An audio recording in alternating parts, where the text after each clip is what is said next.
Topic को discuss करने जा रहे हैं आपसे। मोल कॉन्सेप्ट के आधार पर जो सॉल्यूशंस के कंसंट्रेशन को व्यक्त करने का हमने आपको इसके पहले वीडियो में बताया था, मोलरिटी, मोलैलिटी और मोल फ्रैक्शन। तो इन तीनों टॉपिक्स पर कुछ हम आपको न्यूमेरिकल्स लेकर के आए हैं, जिससे इस कॉन्सेप्ट को और क्लियर किया जा सके आपके लिए। तो ये न्यूमेरिकल्स हैं, इसको हम अपने उस पर आ जाते हैं टाइम पर। और डियर स्टूडेंट्स, आप पूरी वीडियो देखेंगे तभी आपको भी आनंद आएगा और तभी आप इस टॉपिक का लाभ उठा सकते हैं। और अगर आप अभी तक हमारे चैनल को सब्सक्राइब नहीं किए हैं तो इस चैनल को जो है जल्द से जल्द तुरंत सब्सक्राइब करिए और बेल आइकॉन का बटन दबाइए, जिससे जैसे ही हम कोई भी वीडियो डालें तो उसका नोटिफिकेशन आप पर तुरंत चला जाए। उसके नीचे जो बेल आइकॉन होता है उसका बटन दबाएंगे, रेड बटन, तो जब भी हम कोई वीडियो डालेंगे तो आप तक पहुंच जाएगा। तो आइए इन न्यूमेरिकल्स को आगे हम ले चलते हैं। तो इसमें पहला न्यूमेरिकल्स है मोलरिटी के आधार, मोलरिटी पर डिपेंड है ये। तो इसमें दिया है 20.6 ग्राम सोडियम ब्रोमाइड को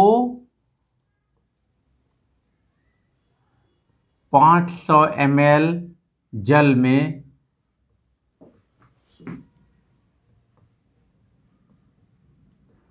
घोलकर विलयन बनाया जाता है।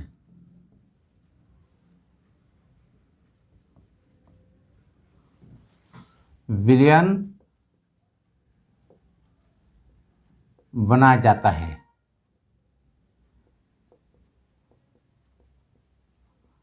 विलयन की मोलरता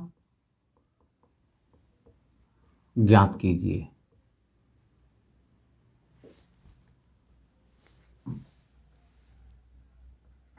तो डियर स्टूडेंट्स, आप पहले देखेंगे कि आपको दिया क्या है, अर्थात गिवन क्या है।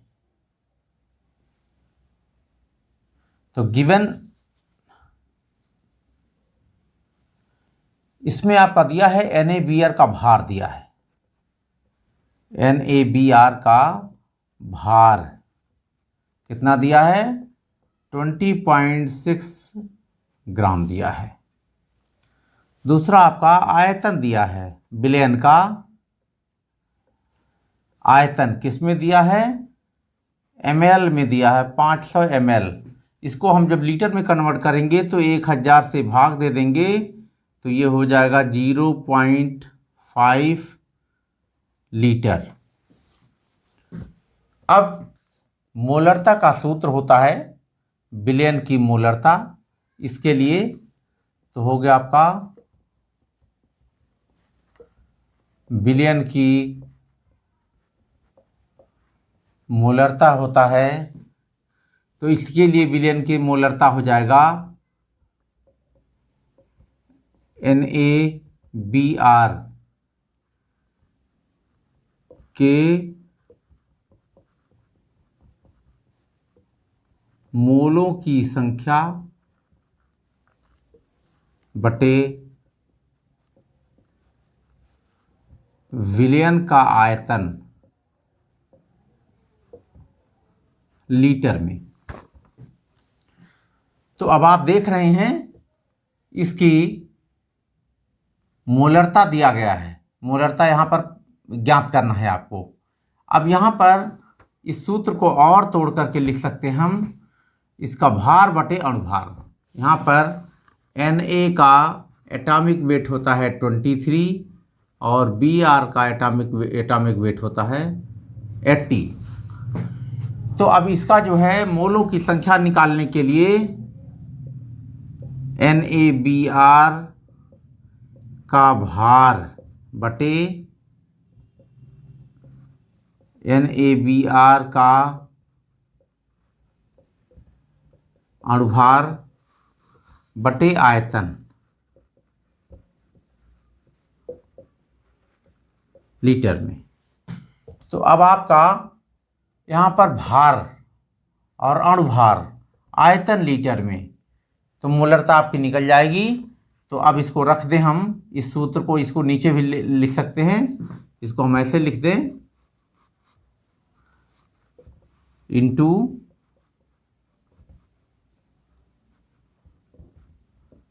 अणुभार।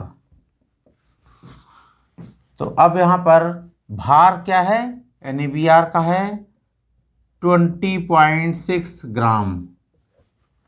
आयतन क्या है आपका 0.5 लीटर, इंटू अणुभार कितना हो जाएगा इसका 80 + 23, तो हो जाएगा 103।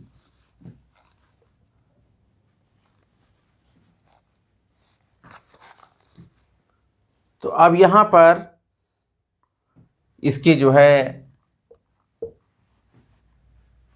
कट जाएगा, इनसे जो है मोलों की संख्या ऐसे निकाल लें यहाँ पर करके, और आसानी है। यहाँ पर हो गया आपका 0.2, तो 0.2 हो गया, ये मोल हो गया इसके मोलों की संख्या, तो ये हो जाएगा 0.2 डिवाइडेड बाई 0.5, ये है आपका मोल, ये है आपका लीटर। तो ये पॉइंट कट जाएगा, पॉइंट लगा करके यहाँ 0 बढ़ाएंगे 4, 0.4 m मोलर, अर्थात मोल पर लीटर इसकी मोलरता आ गई। अब दूसरा क्वेश्चन लेते हैं। दूसरा क्वेश्चन है 500 ml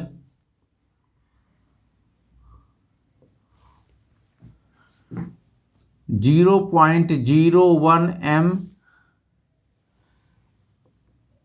Na2CO3 विलयन बनाने के लिए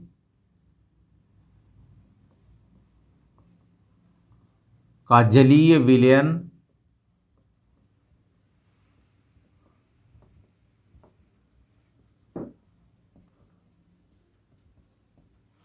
बनाने के लिए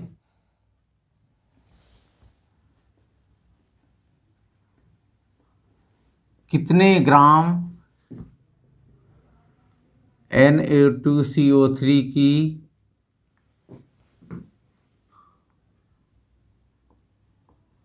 आवश्यकता होगी। तो अब यहां पर आपका दिया है, क्या दिया है, आयतन कितना दिया है 500 ml, तो इसको अगर हम लीटर में कन्वर्ट करेंगे तो 1000 से भाग दे देंगे, तो ये हो जाएगा 0.5 लीटर। मोलरता दिया है 0.01 m, और यहां पर आपका Na का परमाणु भार होगा 23, कार्बन का होगा 12, ऑक्सीजन का होगा 16। तो अब यहाँ पर Na2CO3 का अणुभार या मोलर द्रव्यमान क्या होगा, जोड़ लेंगे, Na2 है तो 2 × 23 हो जाएगा, प्लस कार्बन 1 है, प्लस ऑक्सीजन 3 है, तो ये हो जाएगा आपका 46 + 12 + 48, तो 8 2 10 6 16 के 6 हाथ लगा 1 4 1 5 4 4 1 5 4 9, 8 2 10 6 16 6 हाथ लगा 1 5 1 6 4 10, ये हो गया इसका अणुभार या मोलर द्रव्यमान। अब यहाँ पर Na2CO3 की आवश्यकता पूछ रहा है, तो इसका सीधा सूत्र होता है मोलरता बराबर होगा Na2CO3 का भार बटे Na2CO3 का अणुभार इंटू आयतन लीटर में। इसको भार बटे अणुभार को, तो अणुभार को हम नीचे इसके साथ लिख दिए हैं, यहाँ भी अलग से लिखा जा सकता है, इससे कोई और नहीं होगा। तो अब अगर यहाँ पर Na2CO3 का भार ग्राम में अगर निकालना है तो ये दोनों यहाँ आ जाएंगे, इसमें गुणा हो जाएंगे, तो हो जाएगा आपका मोलरता इंटू आयतन इंटू Na2CO3 का अणुभार, या इसी को हम उसका मोलर द्रव्यमान भी कहते हैं। तो अब रख दीजिए, मोलरता का मान है 0.01 मोल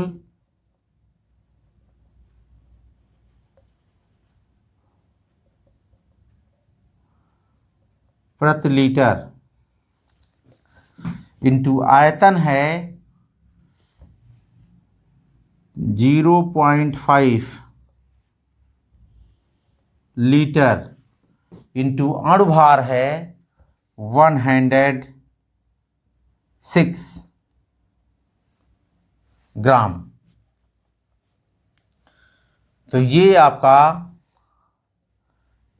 लीटर लीटर कैंसिल हो गया, और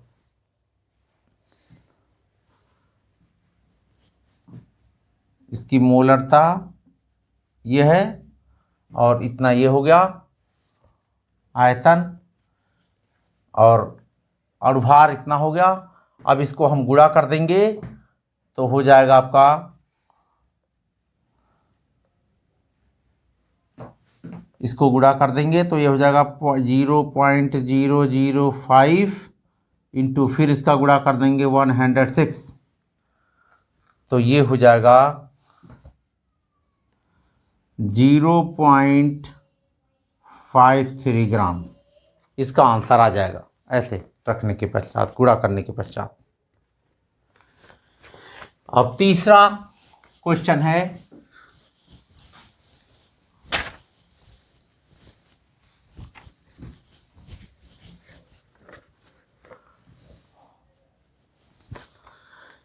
एक लवण का अणुभार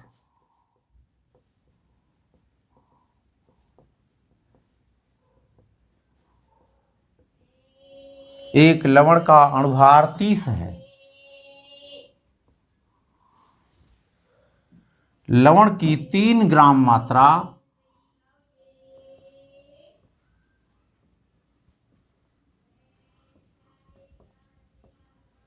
लवण की 3 ग्राम मात्रा 250 ग्राम जल में मिलाई गई है।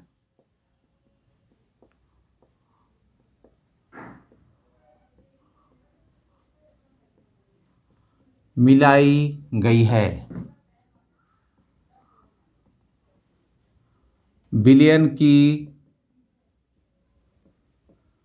मोललता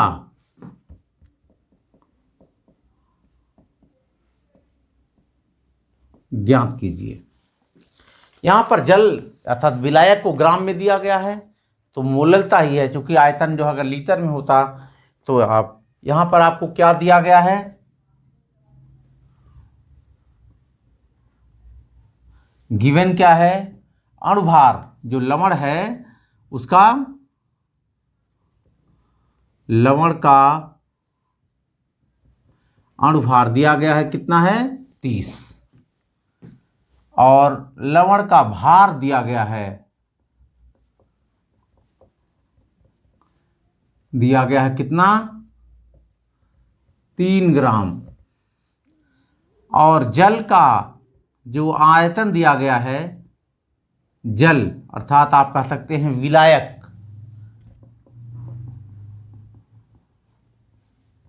विलायक का आयतन क्या है, 250 ग्राम है। यदि हम इसको किलोग्राम में बदलें तो ये 1000 से हम भाग दे देंगे और ये हो जाएगा 0.25 किलोग्राम। अब सीधा सीधा सूत्र है, विलयन की मोललता, स्मॉल m जिसे कहते हैं, इज इक्वल टू होता है विलेय के मोलों की संख्या। अर्थात यहां पर हो जाएगा, विलेय है लवण, लवण के मोलों की संख्या बटे विलायक का आयतन किलोग्राम में। तो अब जो लवण के मोलों की संख्या बराबर होता है, ये क्या होगा, इसको हम लिख सकते हैं लवण का भार बटे लवण का अणुभार और बटे विलायक का आयतन।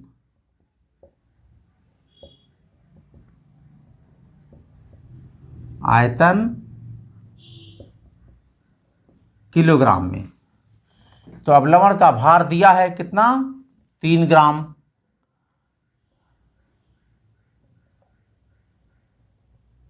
बटे लवण का अणुभार दिया है 30 और इसका आयतन दिया है 0.25 kg। तो अब आप देख रहे हैं इसके जो मोलों की संख्या है, तो ये भी ग्राम में है, तो ग्राम ग्राम कैंसिल हो गया और ये हो जाएगा, यहाँ से 0 ये हो गया और ये हो जाएगा 0.001 30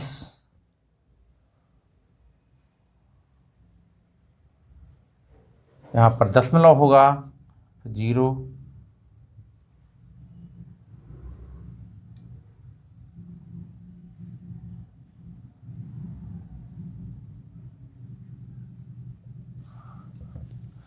देखिए ऊपर ये 30 है, 330 डिवाइडेड बाई ये 3.0 है और ये नीचे 30 है। तो ये अब हम 0 लगा देंगे और हो जाएगा 30, ये हो जाएगा 0.1 डिवाइडेड बाई 0.25। तो ये आपका 0.25। अब ये पॉइंट अगर हट गया, यहाँ पर आ गया पॉइंट, तो अब 2.5 है, यहाँ पर पॉइंट लगेगा, यहाँ पर 0 हो जाएगा, अब हो जाएगा 2.5 4 जा 0.5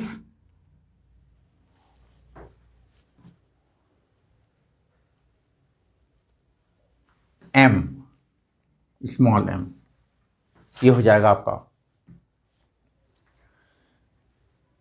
अर्थात उसकी मोललता जो होगी वो 0.4 मोल पर केजी होगी, या इसको ऐसे लिख सकते हैं, इसका 0.4 मोल पर